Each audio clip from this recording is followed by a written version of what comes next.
मेरा नाम सिंह है। सिंह नाम तो शेर का होता है। तुम्हारी हिम्मत कैसे हुई अपना नाम सिंह रखने की? शेर और हिरन की दोस्ती। एक जंगल में सिम्बा नाम का दयालु शेर रहा करता था। सिम्बा एक दिन अपने जंगल में टहल रहा था कि तभी तेज बारिश होने लगी। इस बेमौसम बारिश ने तो मुझे परेशान कर रखा है। आज जंगल में घूमने का मन था, मगर इस बारिश ने तो मेरे मूड का सत्यानाश कर दिया। तभी सिम्बा की नजर एक पेड़ के नीचे खड़े हुए हिरन पर पड़ी, जो बारिश के ठंडे पानी की वजह से कांप रहा था। सिम्बा दौड़ते हुए उस हिरन के पास जाकर बोला, कौन हो तुम? तुम मेरे जंगल के तो हिरन नहीं लगते। अपने सामने शेर को देखकर हिरन डरता हुआ बोला, मेरा नाम सिंह है। मेरे जंगल का राजा अचानक गायब हो गया। राजा के ना होने से जंगल का संतुलन बुरी तरह से बिगड़ गया। मुझे अपनी जान बचाकर यहाँ आना पड़ा। हिरन की बात सुनकर सिम्बा हिरन को बहुत गौर से देखते हुए गुस्से से बोला, सिंह नाम तो शेर का होता है। तुम्हारी हिम्मत कैसे हुई अपना नाम सिंह रखने की? सिम्बा की बात सुनकर सिंह हिरन कांपने लगा। तभी सिम्बा जोर जोर से हंसते हुए सिंह हिरन की ओर देखकर बोला, मुझे देखकर घबराने की जरूरत नहीं है मेरे दोस्त। मैं और शेरों की तरह नहीं हूँ। खैर छोड़ो, जब तक तुम्हारे जंगल का शेर वापस नहीं आ जाता तुम मेरे जंगल में रहना। चलो मेरे साथ, आज मेरा मूड बहुत अच्छा है। सिम्बा शेर सिंह हिरन को अपने साथ गुफा में लेकर आ गया और उस दिन के बाद सिंह हिरन सिम्बा शेर के साथ ही रहने लगा। कुछ ही दिनों में सिम्बा और सिंह हिरन की दोस्ती सारे जंगल में प्रसिद्ध हो गई। एक दिन सिम्बा शेर और सिंह हिरन जंगल में टहल रहे थे कि तभी वहाँ पर बिल्लू भेड़िया आ पहुँचा और सिंह शेर से बोला, कैसे हैं महाराज? मैं तो सही हूँ बिल्लू, तुम बताओ, तुम यहाँ का रास्ता कैसे भूल गए? महाराज, सारे जंगल में आपके और हिरन की दोस्ती के ही चर्चे फैले हुए हैं। इतिहास में शेर और हिरन की दोस्ती के बारे में कभी नहीं सुना गया है। आपको नहीं लगता कि हिरन से दोस्ती आपकी प्रजाति पर सवाल खड़े कर देगी? मुझे इतिहास के बारे में कोई जानकारी नहीं। मैं बस इतना जानता हूँ कि सिंह हिरन मेरा जिगरी यार है। अब तुम जा सकते हो बिल्लू। बिल्लू गुस्से से वहाँ से चला आया और अपने साथी टिल्लू भेड़िए से बोला, इस बेवकूफ सिम्बा ने तो शेर की प्रजाति का नाम ही खराब कर दिया है। एक मामूली हिरन से दोस्ती, आखिर वो कैसे कर सकता है? मैं तो कहता हूँ इस बात को बढ़ावा देकर जंगल के सारे प्राणियों को सिम्बा शेर के खिलाफ कर दो। टिल्लू भेड़िए की बात सुनकर बिल्लू भेड़िया कुटिल मुस्कान से बोला, तुम सही कहते हो, आखिर हमारे जंगल के मान सम्मान का सवाल है। टिल्लू भेड़िया भी मक्कारी से मुस्कुराते हुए बिल्लू से बोला, तुमने सही कहा बिल्लू। जब दूसरे जंगल के राजाओं को ये पता लगेगा कि हमारे जंगल का राजा एक कामचोर मामूली हिरन के साथ घूमता है, तो उनकी नजरों में हमारे जंगल की क्या अहमियत रह जाएगी। बिल्लू भेड़िया आहिस्ता से टिल्लू से बोला, तुम आज ही जंगल के सारे प्राणियों को गुप्त रूप से एकत्रित करो। मैं उन सभी से बात करूंगा। और हाँ, इस बात का पता सिम्बा शेर को बिल्कुल भी नहीं चलना चाहिए। टिल्लू भेड़िए ने जंगल के सभी प्राणियों की गुप्त रूप से मीटिंग बुलाई। बिल्लू भेड़िया उन सभी प्राणियों की ओर देखकर बोला, जंगल वासियों, आप तो जानते हैं कि हमारे जंगल के राजा सिम्बा का दिमाग सटक गया है। वो एक मामूली हिरन से दोस्ती कर बैठा है, जो कि हमारे जंगल के लिए घातक है।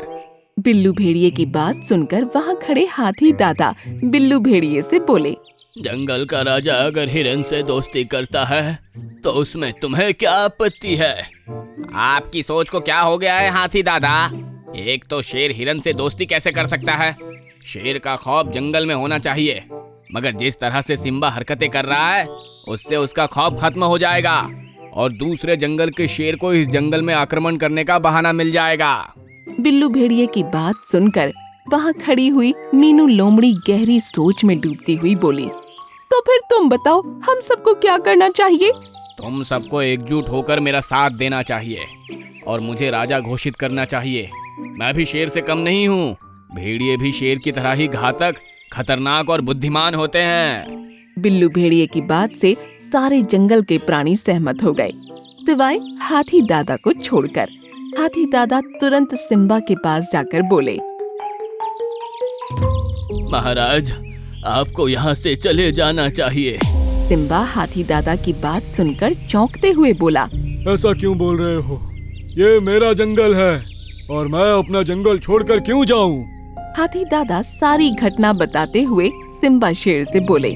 महाराज, बिल्लू भेड़िए ने जंगल के सारे प्राणियों को आपके खिलाफ कर दिया है और वो कुछ ही देर में एकजुट होकर यहाँ पर आते होंगे। आप सारे प्राणियों का मुकाबला नहीं कर सकते। फिलहाल यहाँ से जाने में ही आपकी भलाई है। ये सुनकर सिंह हिरन उदास होते हुए अपने दोस्त सिम्बा शेर से बोला। ये सब मेरी वजह से ही हो रहा है ना मैं आपका दोस्त होता और ना ही ये सब कुछ होता। आपको जंगल छोड़ने की जरूरत नहीं है महाराज, मैं स्वयं जंगल छोड़कर चला जाता हूँ। नहीं मेरे दोस्त, मैं इस जंगल का शेर हूँ। भले ही चाहे जंगल के सारे प्राणी एकजुट हो जाएं, मगर शायद वो नहीं जानते कि शेर जब अपनी पर आ जाए तो वो सब पर भारी पड़ता है। चलो मेरे साथ।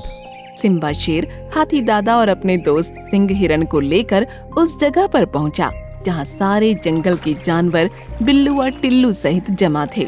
सिम्बा सारे प्राणियों की ओर देखकर बोला। आखिर मेरी सिंह हिरन के साथ दोस्ती पर आप सबको क्या एतराज है? क्या एक शेर हिरन से दोस्ती नहीं कर सकता? शेर की बात सुनकर बिल्लू भेड़िया कुटिल मुस्कान के साथ बोला।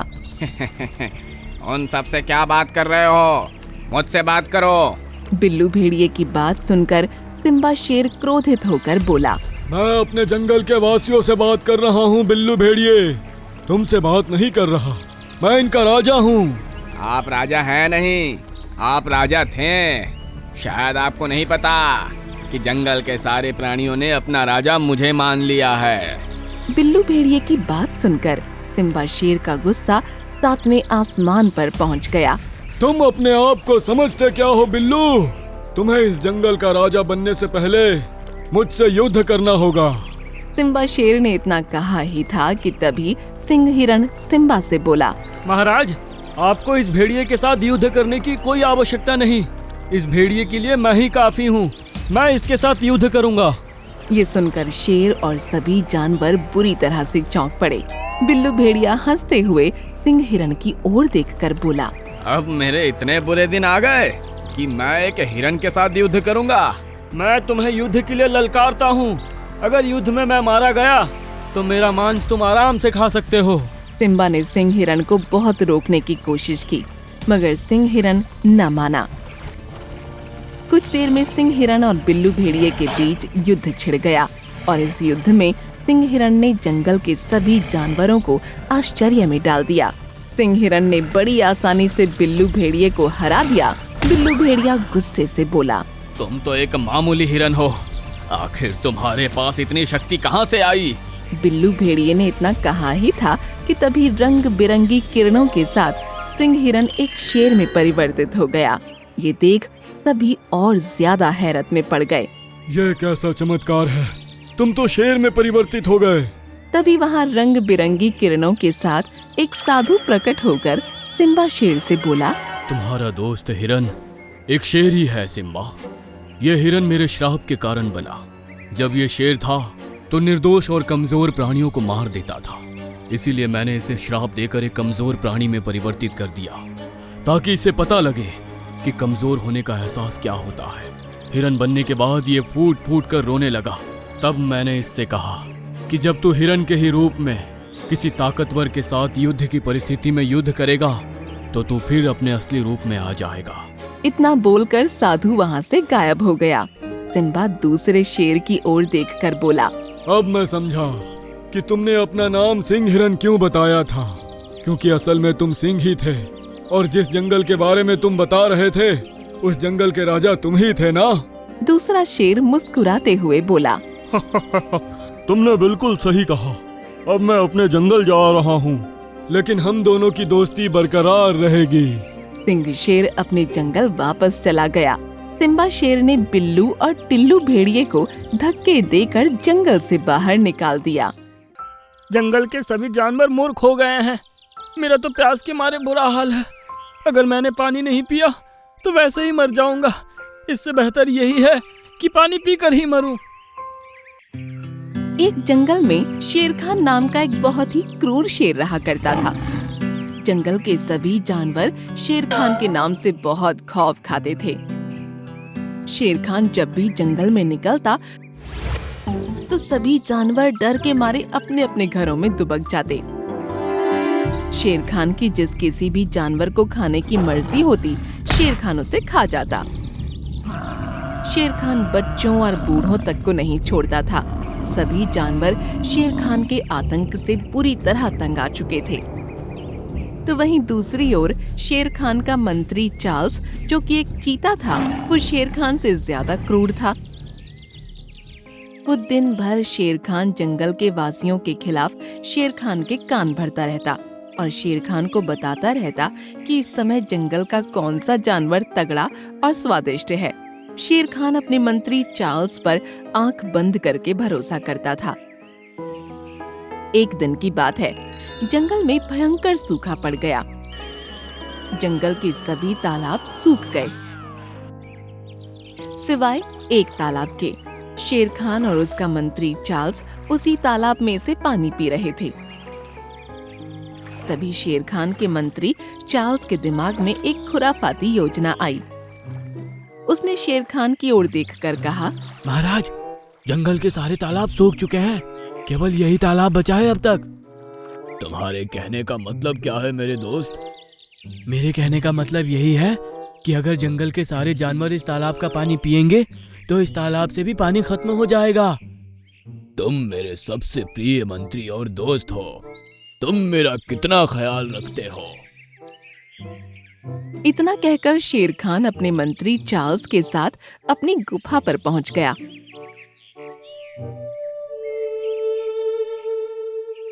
और उसने सारे जंगल में ऐलान करवा दिया कि अब से जंगल का कोई भी जानवर उस तालाब में जाकर पानी नहीं पिएगा। अगर कोई भी जानवर तालाब में पानी पीता हुआ पकड़ा गया तो वो उसी वक्त मार दिया जाएगा।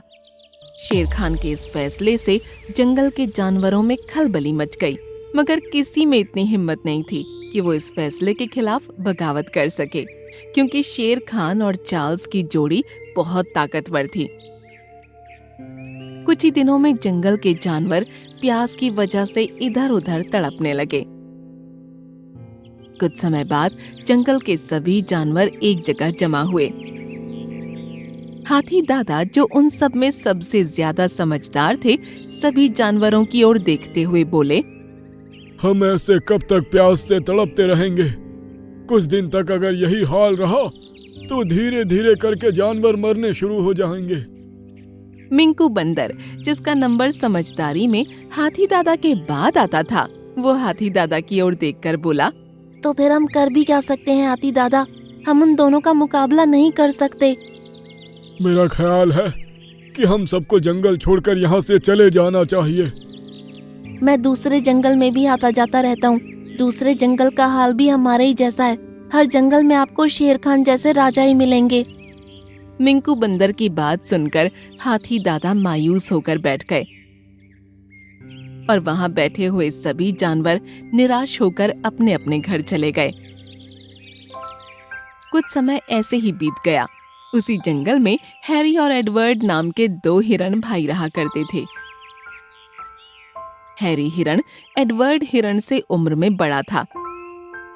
एक दिन की बात है, हैरी हिरण गहरी नींद सो रहा था और एडवर्ड हिरण का प्यास के कारण बुरा हाल था। वो बड़बड़ाता हुआ अपने आप से बोला, जंगल के सभी जानवर मूर्ख हो गए हैं। मेरा तो प्यास के मारे बुरा हाल है। अगर मैंने पानी नहीं पिया तो वैसे ही मर जाऊंगा। इससे बेहतर यही है कि पानी पीकर ही मरूं। इतना कहकर वो अपनी जान की परवाह न करता हुआ सीधा उस जंगल के तालाब के पास पहुंच गया और तालाब का पानी पीने लगा। एडवर्ड तालाब का पानी पी रहा था कि तभी एक रंग बिरंगी सुंदर बड़ी सी मछली एडवर्ड से बोली, तुम्हें इस तालाब का पानी नहीं पीना चाहिए। क्या तुमने अपने निर्दयी राजा का आदेश नहीं सुना? हाँ, मैंने सुना, लेकिन अगर मैं पानी नहीं पीता तो प्यास के कारण वैसे ही मर जाता। एडवर्ड हिरण ने इतना कहा ही था कि तभी उसके कानों में किसी की गुर्राहट की आवाज टकराई। उसने जैसे ही पलट कर देखा तो सामने शेर खान का मंत्री चार्ल्स चीता खड़ा हुआ उसे गुस्से से घूर रहा था। एडवर्ड डर से कंपकपाते हुए चार्ल्स चीते की ओर देखकर बोला, मुझे बहुत प्यास लग रही थी, मुझे क्षमा कर दो। तेरी इतनी हिम्मत मामूली हिरन कि तू राजा के आदेश को चुनौती दे। तेरी मौत तो अब निश्चित है। इतना कहकर चार्ल्स चीते ने एडवर्ड हिरन को बड़ी बेदर्दी से मार दिया। इस सारे दृश्य को तालाब की वो बड़ी सी मछली आंखों में आंसू लिए हुए देख रही थी।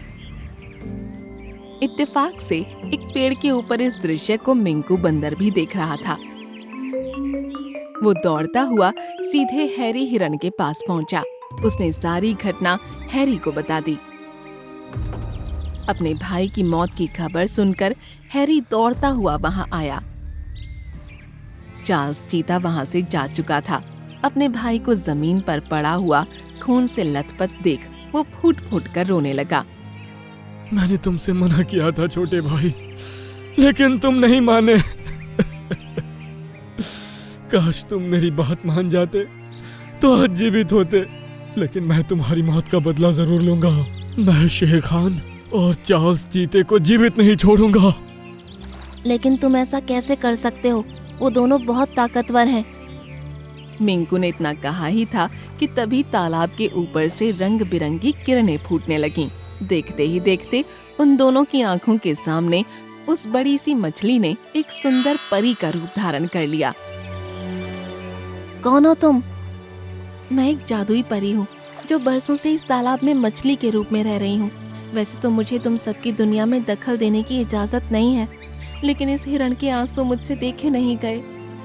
परी की बात सुनकर हैरी हिरन रोता हुआ परी से बोला, तुम तो जादुई परी हो, तो मेरे भाई को भी जीवित कर सकती हो। नहीं हैरी, जीवन और मृत्यु सिर्फ ईश्वर के हाथ में है।